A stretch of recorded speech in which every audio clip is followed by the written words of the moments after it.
നമസ്കാരം സുഹൃത്തുക്കളെ, എല്ലാവർക്കും വീണ്ടും സ്വാഗതം. ഇലക്ട്രീഷ്യൻ ട്രേഡുമായി ബന്ധപ്പെട്ട മോഡ്യൂൾ നമുക്ക് തുടരാം. എന്റെ പേര് അനൂപ്. ഞാൻ നിവിക്ക് വേണ്ടി വിവിധ പവർ ഉപകരണങ്ങളുടെ പവർ പാർട്സ് പൊളിക്കുകയും കൂട്ടിച്ചേർക്കുകയും ചെയ്യുക എന്ന ഈ പരിശീലന പാഠത്തിലൂടെ നിങ്ങൾക്ക് വേണ്ട മാർഗനിർദ്ദേശങ്ങൾ നൽകാൻ പോവുകയാണ്.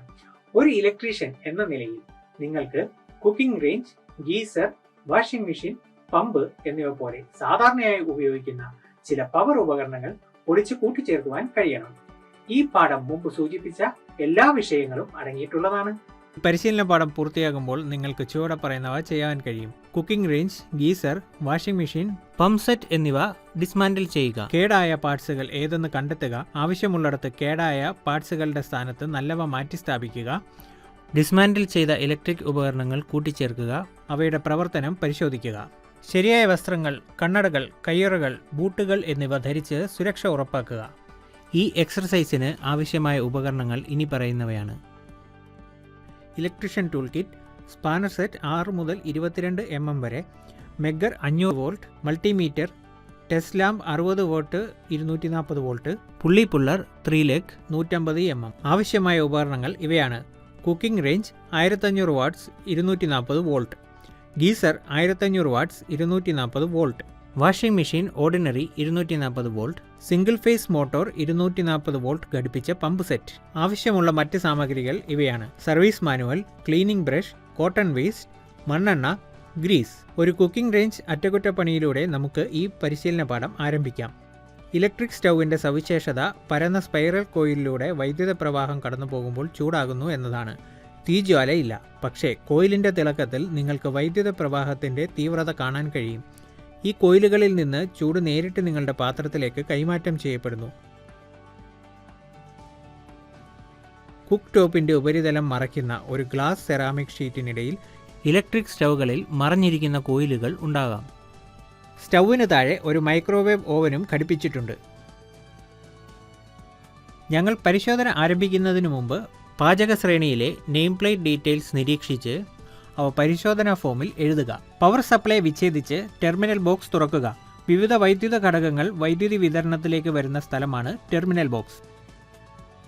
Selector switch, indicator lamp, range timer, thermostat എന്നിവയുടെ സ്ക്രൂകൾ പരിശോധിച്ച് അവ മുറുക്കുക. ഘടകങ്ങളുടെ ഒരു വിഷ്വൽ പരിശോധന നടത്തി അവയുടെ അവസ്ഥ മനസ്സിലാക്കുക. അവയുടെ കണ്ടിന്യൂറ്റി പരിശോധനയ്ക്കായി മൾട്ടിമീറ്റർ ഓരോന്നായി കണക്ട് ചെയ്തുകൊണ്ട് ഓരോ ഉപരിതല ടെമ്പറേച്ചർ ഘടകങ്ങളും പരിശോധിക്കുക. മൾട്ടിമീറ്റർ തുടർച്ചയായി പരിശോധനാ മോഡിൽ സജ്ജമാക്കുക. മൾട്ടിമീറ്ററിൻ്റെ 2 പ്രോബുകൾ ഹീറ്റിംഗ് എലമെൻറ്റിൻ്റെ ടെർമിനലുകളിൽ സ്ഥാപിക്കുക. നിങ്ങൾ ബീപ്പ് ശബ്ദം കേൾക്കുകയാണെങ്കിൽ ഘടകങ്ങൾ ശരിയാണ്. നിങ്ങൾ ശബ്ദം കേട്ടില്ലെങ്കിൽ എലമെന്റ്സ് തുറന്നിട്ടുണ്ടെന്ന് അനുമാനിക്കപ്പെടുന്നു. അത് മാറ്റി സ്ഥാപിക്കേണ്ടതുണ്ട്. ഓരോ ഘടകവും ശരിയായ രൂപത്തിലാണോ എന്ന് പരിശോധിക്കുക. അടുത്തതായി പാനൽ തുറന്ന് ഓവൻ റാക്കുകളുടെ അവസ്ഥ പരിശോധിക്കുക. പവർ കോഡ് ടെർമിനലുകൾക്കും ടെർമിനൽ ബ്ലോക്കിലേക്കുള്ള കണക്ഷനുകൾക്കുമിടയിൽ മൾട്ടിമീറ്റർ പ്രോബുകൾ സ്ഥാപിച്ച് പവർ കോഡിന്റെ തുടർച്ച പരിശോധിക്കുക. അതുപോലെ എല്ലാ ടെർമിനലുകൾക്കും കുക്കിംഗ് റേഞ്ചിന്റെ ബോഡിക്കും ഇടയിലുള്ള ഇൻസുലേഷൻ വാല്യൂ അളക്കുക. ഇൻസുലേഷൻ റെസിസ്റ്റൻസ് വാല്യൂ 1 മെഗാ ഓമിൽ കുറവായിരിക്കരുത്. എന്തെങ്കിലും തകരാർ കണ്ടെത്തിയാൽ പവർ കോഡ് മാറ്റി സ്ഥാപിക്കുക. ഓവൻ റാക്ക് പാനലും മറ്റു ഭാഗങ്ങളും വീണ്ടും കൂട്ടിച്ചേർക്കുക. വൈദ്യുതി വിതരണം ബന്ധിപ്പിക്കുക. ജോലിയുടെ അവസ്ഥ പരിശോധിക്കുക. ഒരു പാചക ശ്രേണിയുടെ പൊളിക്കൽ, പരിശോധന, കൂട്ടിച്ചേർക്കൽ എന്നിവ അവസാനിപ്പിക്കുന്നു. നമുക്ക് ഒരു ഗീസറിന്റെ പരീക്ഷണം ആരംഭിക്കാം. സാധാരണയായി ഒരു ഗീസർ 2 പൈപ്പുകൾ ഘടിപ്പിച്ച ഒരു വാട്ടർ ടാങ്ക് ഉൾക്കൊള്ളുന്നു. ഒന്ന് തണുത്ത വെള്ളം കയറുന്നതിനും മറ്റൊന്ന് ചൂടുവെള്ളം പുറത്തേക്ക് പോകുന്നതിനും. ഒരു തെർമോസ്റ്റാറ്റ് നിയന്ത്രിക്കുന്ന ചൂടാക്കൽ ഘടകങ്ങൾ വാട്ടർ ടാങ്കിൽ സജ്ജീകരിച്ചിരിക്കുന്നു. ഒരു നിശ്ചിത താപനില മൂല്യത്തിനു മുകളിൽ വെള്ളം ചൂടാക്കപ്പെടുന്നില്ലെന്ന് തെർമോസ്റ്റാറ്റ് ഉറപ്പാക്കുന്നു. ടാങ്ക് സാധാരണയായി ചില ഇൻസുലേറ്റിംഗ് വസ്തുക്കളാൽ പൊതിഞ്ഞ് ഒരു മെറ്റൽ കേസിംഗിൽ അടച്ചിരിക്കും. ഗീസർ പ്രവർത്തിക്കുന്ന തത്വം വൈദ്യുതോർജ്ജത്തെ താപമാക്കി മാറ്റുക എന്നതാണ്.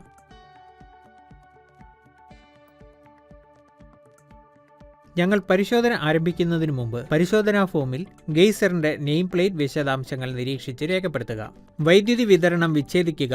പവർ ടെർമിനൽ കണക്ഷന്റെയും തെർമോസ്റ്റാറ്റ് ഇൻസ്റ്റാളേഷന്റെയും ഇൻസ്പെക്ഷൻ കവർ തുറക്കുക. ആദ്യം നമുക്ക് പവർ ടെർമിനലുകൾ, തെർമോസ്റ്റാറ്റ്, ഹീറ്റിംഗ് എലമെന്റ്സ് എന്നിവയുടെ വിഷ്വൽ പരിശോധന നടത്തുകയും എല്ലാ ഘടകങ്ങളും നല്ല നിലയിലാണോ എന്ന് പരിശോധിക്കുകയും വേണം. Thermostat, pilot lamp, heating element എന്നിവയിൽ സ്ക്രൂവിന്റെ ശരിയായ മുറുക്കം പരിശോധിക്കുക.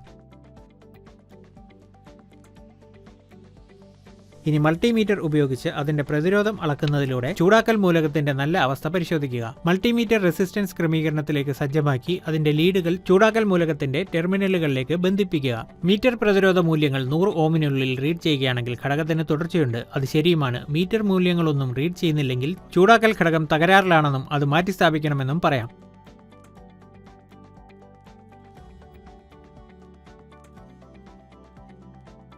അടുത്തതായി പവർ കോഡിന്റെ ഒരു വിഷ്വൽ പരിശോധന നടത്തുക. മൾട്ടിമീറ്റർ ഉപയോഗിച്ച് പവർ കോഡ് പിൻ ടെർമിനലുകൾക്കും ഗീസറിന്റെ ടെർമിനലുകൾക്കുമിടയിൽ ഒരു തുടർച്ചാ പരിശോധന നടത്തുക. തകരാർ കണ്ടെത്തിയാൽ പവർ കോഡ് മാറ്റിസ്ഥാപിക്കുക. ലീഡുകൾ, ലെഡ്, എർത്ത് എന്നിവയ്ക്കിടയിൽ ഇൻസുലേഷൻ ടെസ്റ്റുകൾ നടത്തുകയും പരിശോധനാ ഷീറ്റിൽ രേഖപ്പെടുത്തുകയും ചെയ്യുക. ഹീറ്റിംഗ് എലമെന്റും ഗീസറിന്റെ ബോഡിയും തമ്മിലുള്ള ഇൻസുലേഷൻ പ്രതിരോധം അളക്കുക. അവ ഇൻസ്പെക്ഷൻ ഷീറ്റിൽ രേഖപ്പെടുത്തുക. എന്തെങ്കിലും തകരാറുകൾ കണ്ടെത്തിയാൽ അവ ശരിയാക്കുകയും ഇൻസുലേഷൻ നല്ല നിലയിലാണെന്ന് ഉറപ്പിക്കുകയും ചെയ്യുക. ഘടകങ്ങൾ വീണ്ടും കൂട്ടിച്ചേർക്കുക. വിതരണത്തിലേക്ക് ഗീസർ ബന്ധിപ്പിച്ച് സ്വിച്ച് ഓൺ ചെയ്യുക. പവർ കണക്ഷനുകളുടെ താഴത്തെ കവർ തുറന്നു വയ്ക്കുക. ഓർക്കുക, വെള്ളം നിറച്ചു മാത്രമേ ഗീസർ ഓണാക്കാവൂ. പവർ എല്ലാ ഘടകങ്ങളിലേക്കും എത്തുന്നുണ്ടോ എന്ന് പരിശോധിച്ച് സ്ഥിരീകരിക്കുക. ഗീസറിന്റെ പ്രവർത്തനം സ്ഥിരീകരിച്ച് കവർ വീണ്ടും ഇൻസ്റ്റാൾ ചെയ്യുക. അടുത്തതായി നമുക്ക് ഒരു വാഷിംഗ് മെഷീന്റെ പരിശോധന ആരംഭിക്കാം. വെള്ളവും ഡിറ്റർജന്റും ഉപയോഗിച്ച് തുണി ഇളക്കിയാണ് വാഷിംഗ് മെഷീനുകൾ പ്രവർത്തിക്കുന്നത്. ഇത് അഴുക്കും കറയും നീക്കം ചെയ്യാൻ സഹായിക്കുന്നു. സ്പിന്നിംഗ് ഡ്രമ്മും ഒരു അജിറ്റേറ്ററും ഒരു പാഡിൽ അല്ലെങ്കിൽ ഫിൻ പോലെയുള്ള ഘടന സംയോജിച്ചാണ് പ്രക്ഷോഭ പ്രക്രിയ കൈവരിക്കുന്നത്. ടബിൽ വസ്ത്രങ്ങൾ, വെള്ളം, ഡിറ്റർജന്റുകൾ എന്നിവ നിറഞ്ഞിരിക്കുന്നു. നമ്മൾ പരിശോധന ആരംഭിക്കുന്നതിന് മുമ്പ് പരിശോധനാ ഫോമിൽ വാഷിംഗ് മെഷീന്റെ നെയിം പ്ലേറ്റ് വിശദാംശങ്ങൾ നിരീക്ഷിച്ച് രേഖപ്പെടുത്തുക. ടെർമിനൽ കണക്ഷൻ പാനൽ തുറന്ന് സ്ക്രൂകളുടെയും വയറിങ്ങുകളുടെയും ശരിയായ മുറുക്കം പരിശോധിക്കുക. അയഞ്ഞതോ തുറന്നതോ ആയവ കണ്ടെത്തിയാൽ റീവെയർ ചെയ്യുക. അടുത്തതായി പവർ കോഡിന്റെ ഒരു വിഷ്വൽ പരിശോധന നടത്തുക. ഒരു മൾട്ടിമീറ്ററിന്റെ സഹായത്തോടെ പവർ കോഡ് പിൻ ടെർമിനലുകൾക്കും മോട്ടറിന്റെ ടെർമിനലുകൾക്കുമിടയിൽ ഒരു തുടർച്ചാ പരിശോധന നടത്തുക.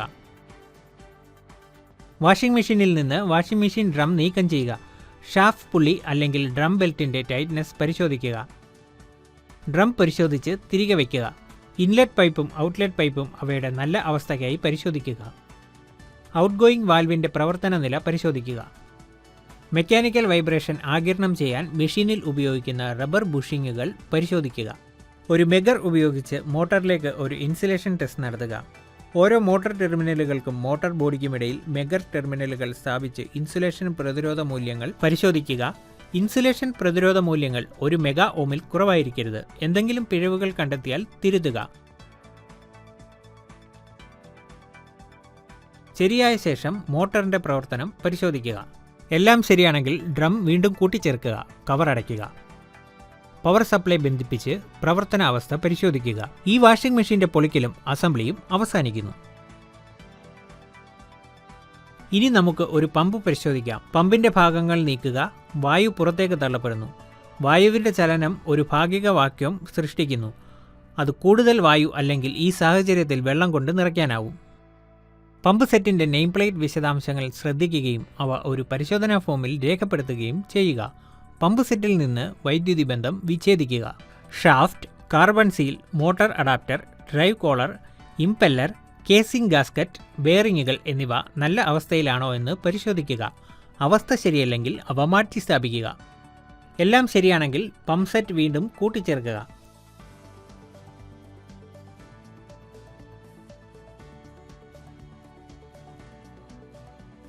വൈദ്യുതി വിതരണവുമായി ബന്ധിപ്പിച്ച് പ്രവർത്തന നില പരിശോധിക്കുക. ഇത് ഒരു പമ്പ് സെറ്റിന്റെ പൊളിക്കലും അസംബ്ലിയും അവസാനിപ്പിക്കുന്നു. Cooking range, geyser, washing machine, pump set തുടങ്ങിയ വിവിധ പവർ ഉപകരണങ്ങളുടെ പവർ ഭാഗങ്ങൾ പൊളിക്കുകയും കൂട്ടിച്ചേർക്കുകയും ചെയ്യുന്നതിനുള്ള പരിശീലന പാഠം ഇതോടെ അവസാനിക്കുന്നു.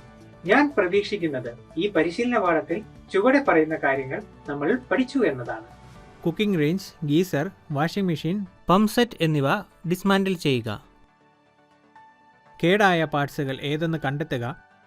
ആവശ്യമുള്ളിടത്ത് കേടായ പാർട്സുകളുടെ സ്ഥാനത്ത് നല്ലവ മാറ്റിസ്ഥാപിക്കുക. പൊളിച്ചുമാറ്റിയ ഇലക്ട്രിക്കൽ ഉപകരണങ്ങൾ കൂട്ടിച്ചേർക്കുക. അവയുടെ പ്രവർത്തനം പരിശോധിക്കുക. എല്ലാവർക്കും നന്ദി. അടുത്ത പരിശീലന പാഠത്തിൽ വീണ്ടും കാണാം.